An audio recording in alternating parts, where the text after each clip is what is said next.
Is the indicative conditional indeed the material conditional? Let's consider.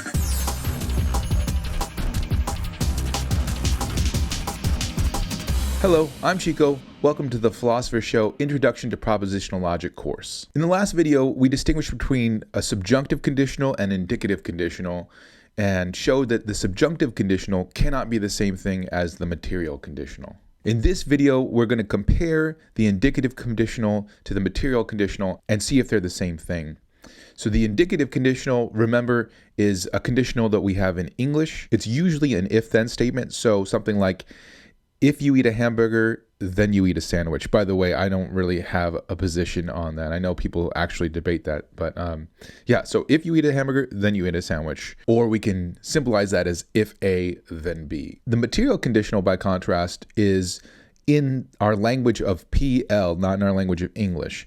It is symbolized by an arrow, so A, arrow, B would be an example. And remember that it is identical to its truth table. That's all that it really means. It just means the same thing as the truth table that we have for it. So our question is, does that material conditional accurately reflect, does it capture the meaning of the indicative conditional in English? Let's start by checking out some arguments that purport to show that it is.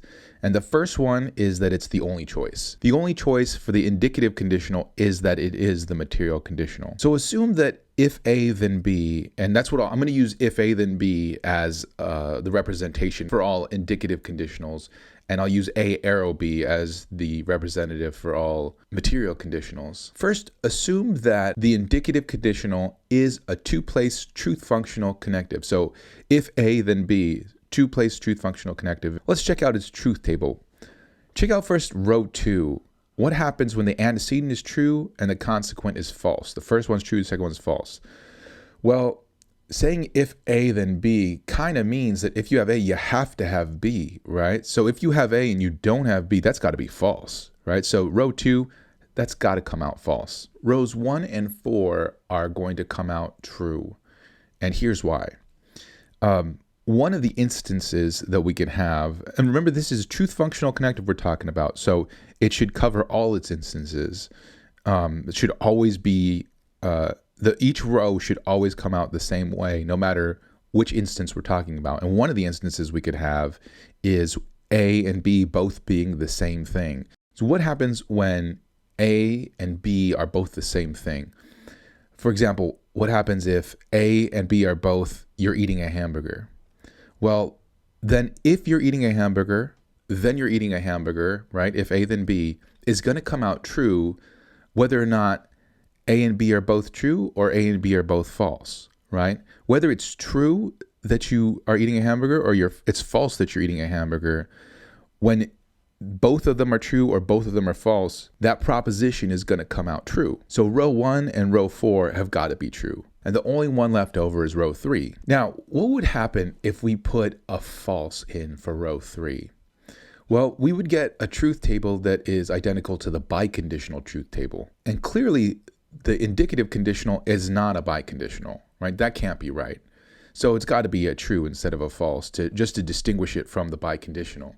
But then when we look at that truth table is identical to the material conditional. So it looks like we have to admit that the indicative conditional is indeed the material conditional. Of course, the problem with this argument is the first premise here, we're assuming that it is a truth functional connective. So some people, that is controversial. Some people claim that it's not a truth functional connective. Some people claim that the proposition itself has no truth value in the first place, that it's not even about the real world, which is, pretty crazy claim. But in order to be convincing, we're going to have to give an argument that doesn't assume that it's a truth functional connective. So the second argument is going to be that the indicative is the same as the material because they have identical truth conditions. And how we're going to prove this is to first show that the indicative conditional is true whenever the material conditional is true, and second, show that the material conditional is true whenever the indicative conditional is true. Or from here on out, I'm just going to use if A then B versus A arrow B. So first, if A then B is true, then you're going to see that A arrow B is also true. Now, the way we're going to do this is we're going to do a bit of a reverse argument. And so it might be a little bit confusing, but this argument works, I promise. So first we're going to prove instead what's called the contrapositive. You don't need to know, that's just a fancy word. We're going to prove that if you don't have A arrow B, if A arrow B is false, then if A then B also has to be false. Assume A arrow B is false. Now look on the truth table and you'll see that there's only one row, row 2, where that happens. And in row 2, A is true and B is false. So that's the only possible time when A arrow B is false. Now check out if A then B. What would happen if A were true and B were false? Well, remember we said earlier, saying if A then B means that if you have A, you have to have B. But if A is true and B is false, then you have A, but you don't have B. So that's, that can't be right. So if A then B would also be false. In other words, if A arrow B is false, then if A then B is also going to be false. Okay, so we've proved that part. Now assume that if A then B is true. What could happen with A arrow B? Could A arrow B be false? Well, if A arrow B is false, that would make, given what we just proved in number 1, that would make if A then B also false. But remember, we're assuming that if A then B is true.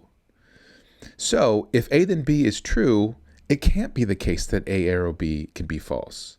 A arrow B is going to have to be true. In other words, if A then B is true, then A arrow B has also got to be true. I realize that sounds probably super confusing. I know this is intro to propositional logic, so some of you guys are not used to arguing this way, and that could be a little bit confusing. You may have to rewind that one back a couple times. He says it's really obvious in the text, and I'm like, do you know the students? Like, this isn't a normal way to talk in real life, so not too many people are used to this.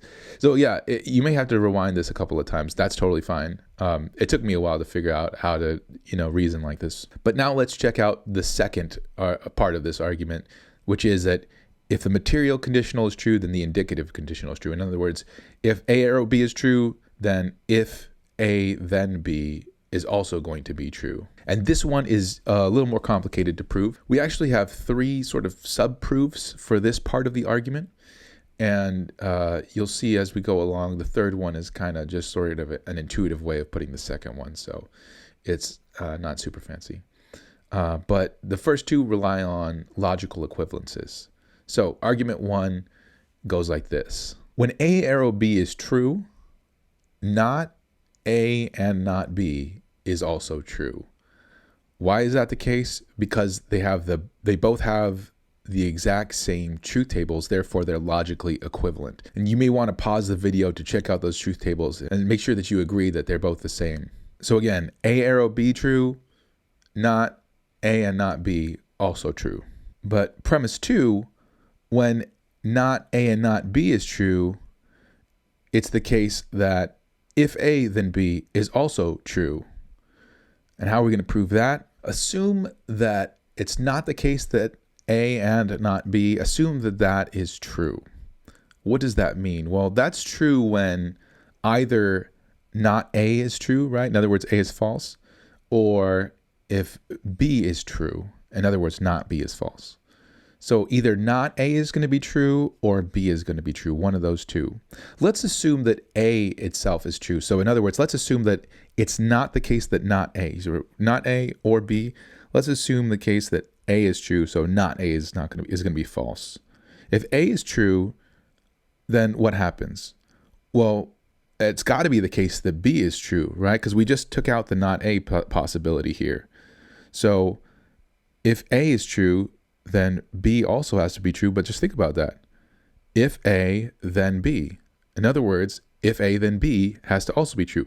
When not A and not B is true, which is what we assumed, if A, then B also has to be true. So this is a pretty clever little argument there. And now looking back at our first premise and our second premise of the argument, we can sort of combine these, right? A arrow B true leads to not A and not B being true. Not A and not B being true leads to if A then B being true. Therefore, A arrow B leads to if A then B being true. The second argument is pretty much identical to the first one, only it's a different logical equivalence. It's A arrow B is logically equivalent to not A or B. So that means, and again, it's logically equivalent because they have the exact same truth tables. So that means that when A arrow B is true, then not A or B will also be true. But like we said before, the premise 2 is going to be when not A or B is true, then if A then B is also going to be true. And how does that work? Well, again, look at our two possibilities here, right? Not A and B. Yeah, I think I probably should have done the other way in the video, but that's okay. Not A and B are our two possibilities. Pretend that A were true, so not A goes away. What are we left with? B, right? So if A is true, then B's got to be true. In other words, if A, then B, right? So if we have not A or B, then we also have if A, then B. So we prove premise 2. And then, of course, we just connect premises 1 and 2. If A arrow B is true, then not A or B is true. Not A or B is true, then if A then B is true. So A arrow B is true, then if A then B is true. The third argument comes from philosopher Frank Jackson, and it's sort of like the second argument, only with some meat on the bones, right? Instead of A's and B's, we get some actual language here. So consider the statement, if it rains today, then the game will be canceled. And saying that is pretty much identical to saying either it's not going to rain today or the game is going to be canceled. They mean exactly the same thing. So either it's not going to rain today or the game's going to be canceled. Either it's not going to rain today is the opposite of it will rain today. So one possibility is it will rain today is false. The other possibility is that the game will be canceled is true. Those are my two possibilities here. And notice that's exactly the same thing as the material conditional, right? Either the antecedent is false or the consequent is true. In rows 3 and 4, the antecedent is false. In rows 1 and 3, the consequent is true. And the only one where it's false is when you don't have either one of those. When you don't have the antecedent false or the consequent true, and that's row 2, well, that's the exact same thing as the material conditional. So they must be the same thing. Now, having given all those arguments, I'm sure you're saying to yourself, okay, job done. Why are we still here in this video? Why are there so many minutes left over? Well, there is one huge objection to this, and that is whenever the antecedent and the consequent are not related to each other. The material conditional is going to come out true no matter what the content of the component propositions is whenever one of these three possibilities are met. Whenever the antecedent and the consequent are both true, whenever the antecedent is false but the consequent is true, and whenever the antecedent is false but the consequent is false. Why does it come out that way? Because we just defined it as that, right? We defined it as regardless of what the content is, that's what it's going to come out. So I think there are really two things here to notice. One is that this is the pattern here, and two is that it's a truth functional connective. It's truth functional because it doesn't care what the content of the antecedent and consequence are. It just reads off the truth values of them and then gives you the truth value of the composite proposition. But here's the problem, so the objection goes, that the indicative conditional will come out false whenever you have a certain kind of content to your component propositions. And that content is when the content of the antecedent is not related to the content of the consequent. So what do I mean by that? Well, first let me give you a case that makes sense, that where those two are connected. If I give you the indicative conditional, if you are taking this course, then you are a logic student. Now in that case, the antecedent is true, the consequent is true, and the conditional seems to be true, right? It seems like we got a nice happy family. Now consider a case where the antecedent and consequent are also true, but it seems like the conditional is false. If you are in this course, then I am a philosophy professor. I'm also a philosophy professor. Then I am a philosophy professor. Now, both of those are true, right? You are in this course and I'm a philosophy professor. However, you being in this course has nothing to do with whether or not I'm a philosophy professor, right? For all you know, I could be not a philosophy professor. It seems like those two things are totally unconnected. So it seems like this conditional is false. And yet it's got a true antecedent and a true consequent. What gives?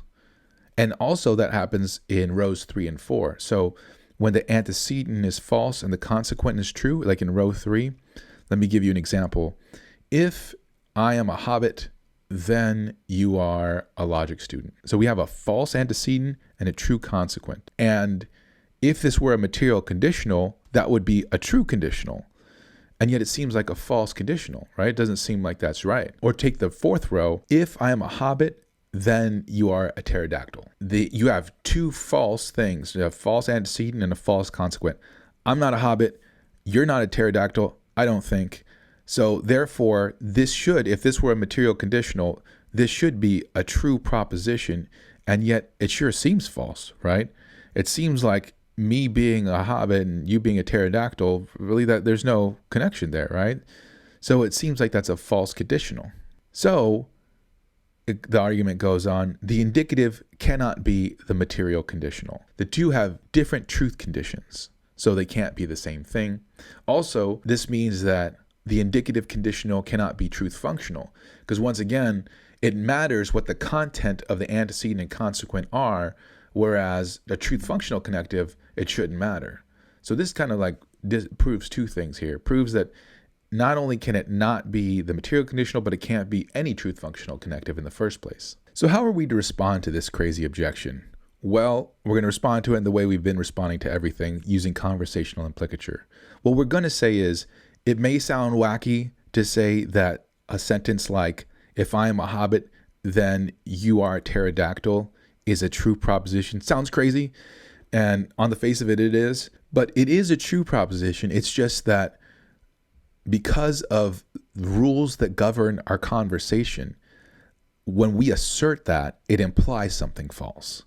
So we shouldn't assert that. That's what the ultimate reason that's the ultimate reason why we feel that that is false. So we're going to argue this out by looking at every possibility of saying if A then B and see when is it appropriate for us to say if A then B, or when does it imply something that we shouldn't imply. First, let me review two conversational maxims that we have here that should guide the rest of what we talk about. For the first one is the maxim of quality, which says, try to make your contribution one that is true. Do not say what you believe to be false. Do not say something for which you lack adequate evidence. So in other words, say what's true, don't say what's false, don't say what you're not sure about. The maxim of quantity says, make your contribution as informative as required for the current purposes of the exchange. Do not make your contribution more informative than required. So maxim of quantity, be as informative as you need to be. Now, start off by assuming that the material and the indicative conditionals are identical. Just assume that for this argument. And let's see if the conversational implicature response is going to be sufficient to cover this objection. First, if you believe if A then B is false, or you're not sure about if A then B, by the maxim of quality, you should not say it. You should not assert if A then B, right? Because you should only say what you know to be true. Reserve your assertions when you're not sure. Now let's consider what happens when you're sure that if A then B is true, and you're also sure that something else is true. So if you're sure that if A then B is true, and you're also sure that A is false, what should you assert? Should you assert that if A then B is true? Well, no, because you actually have something more important to say. You can say instead, not A, right? Not A, using the maxim of quality, is a true statement. And consider what you say when you say if A then B. If A then B is true, again, assuming that this is identical to the material conditional, is true when A is true and B is true when A is false and B is true, and it's true when A is false and B is false. Whereas saying not A is going to be true when A is false and B is true, and when A is false and B is false. In other words, rows 3 and 4, those are going to be the only times when you say not A is true, those are going to be the only possibilities, row 3 and 4, of our conditional here. Whereas with the conditional, we'll have 3 possibilities. So saying not A kind of narrows down your options there. So it's more informative than saying if A then B. Therefore, you should just say not A. You should not say if A then B, because you have more informative things to say. And the same thing goes when you're sure that B is true. If you're sure that B is true, then should you say if A then B? Well, no, because again, if A then B, you have 3 possibilities of if A then B being true. But when B is true, your only options are A being true or A being false, right? A being true and B being true, A being false and B being true. So again, only 2 possibilities there. You should say B is true instead of saying if A then B. What about if you believe that A is true? Should you say if A then B? Well, if you believe that A is true, and you also believe that if A then B is true, then you must believe that B is true, right? Because you believe A, you believe if A then B, therefore you believe B, right? So you believe in A and you believe in B. In other words, you believe in A and B. Well, now for sure you should be saying A and B, right? A and B is row 1 of if A then B. So it's only true on that one possibility, and it's false in all the other possibilities. So when you say if A then B, then you are being kind of vague on what A and B, which one is true, which one is false. But when you say A and B, you're being totally clear both of those guys are true. So if you're sure that A is true, you should say A and B and not say if A then B. And the same thing if you're sure that B is false. If you're sure that B is false, then it can't be the case that A, right? Because if A were true, then B would be true with, since you believe that if A then B. So if A were true, then B would be true. And then you'd have B and not B, and that's not possible, right? So instead, if not B is true, if you're sure that not B is true, and you also believe if A then B, you got to be sure that not A is also true. But then you could just say not A and not B, right? Not A and not B is true when A is false and B is false. And that's row 4 for if A then B. So again, you've whittled down all the options down to one single option. And that's a lot more informative than saying if A then B. So after all that, it seems like the only time you should say if A then B is when you're sure that if A then B is true, but you're not sure if A is true or false, and you're not sure if B is true or false. And you're sure that if A then B is true only if you're sure that row 2 is not correct, right? We're sure that we're not on row 2. We're just not sure if we're on rows 1, 3, or 4. Because, again, we're not sure about, is A the false and B is, is B true, A false? Are they both true? Are they both false? We're not sure about that part of it. So we're just sure that we're not on row 2. And how could we be sure that we're not on row 2? Well, we could only be sure that we're not on row 2, even though we're not sure about A and B, because there's some kind of connection between A and B. That would be the only case that would make sense, is that we knew that they had some kind of connection. So you should only say if A then B if there's some kind of connection between A and B. Now again, this is conversational implicature, right? It's saying when you should say if A then B. It's not saying when if A then B is true or false. So we're not even done with this section, and I hate to make this go longer, but just to make sure you get it, here's what I'm saying. Like, take that example of if you are a hobbit, then you are a logic student, right? That was a false true. Let's say you weren't sure if you were a hobbit, right? And let's say you weren't sure if you were a logic student either. I don't know. You're on an internet course, so maybe you're thinking like, well, does that make me a true logic student? And if that's the case, you should definitely be checking out my philosophy videos. But let's say, so you're not sure about either one of those things. Is it true to say if you are a hobbit, then you are a logic student? Well, how could you know? If you don't know the truth value of either one of A or B here, and there's no connection between the two, right? So how could you know whether or not you're on row 2? It could be the case that you're a hobbit, but you're not a logic student. I don't know.